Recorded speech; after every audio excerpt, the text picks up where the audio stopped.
2 Ezra 6 verse 9. Jacob is, 2 Ezra 6 verse 9. Esau is the end of this world. Jacob is the beginning of it that followeth. The transition is taking place slowly but surely. Okay, let's listen to what this guy's got to say. All right, ladies and gentlemen, I'm about 6 miles into the morning run. I just heard the news that the bridge blew up. It was sabotaged, which leads into Sevastopol and Crimea, cutting Russia's supply lines. Jesus Christ is King, like and share. And this is a very significant escalation. It comes on the heels of my less than 24-hour critical warning. And I think something worse is about to happen next. I think this is just a precursor to some kind of major move and pivot point by Vladimir Putin. I think he's going to make a big, big move. And the reason is clear. The West has no other options but to attempt to remove Vladimir Putin from power. Just like the West removed Muammar Gaddafi years ago in Libya. And Putin knows this. And I think he's worried about this. So he's going to show force here, in my view.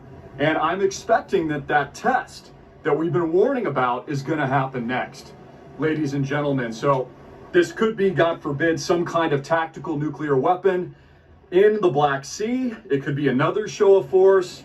It could be something I can't predict, but something's got to give. Putin is not going to allow himself to be removed from power. And again, we have to ask ourselves the question, what is China going to do here? What is China going to do? Because this is about a larger power play of the BRICS nations, kind of like when England collapsed via the 13 colonies here in the United States of America. Its currency collapsed. The U.S. cemented itself as the new dominant superpower.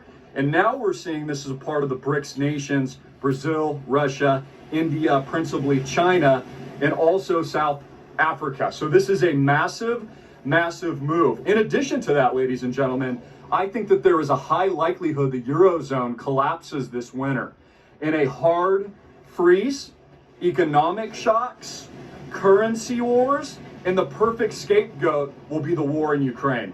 So just like the United States cut off Japan in the form of oil embargoes and other embargoes, preempting World War II, now you have the West and the Ukrainians laying claim to the explosion, which there's a debate on whether or not it was a truck that blew it up, or it was an underwater wave, or a drone, or something else like that. It doesn't really matter.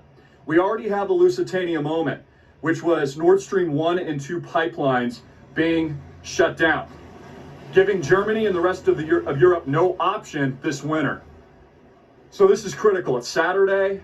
I think, honestly, the big one is coming. And I'm not saying be in fear, I'm just saying recognize this. Recognize that order out of chaos will come from this. This is what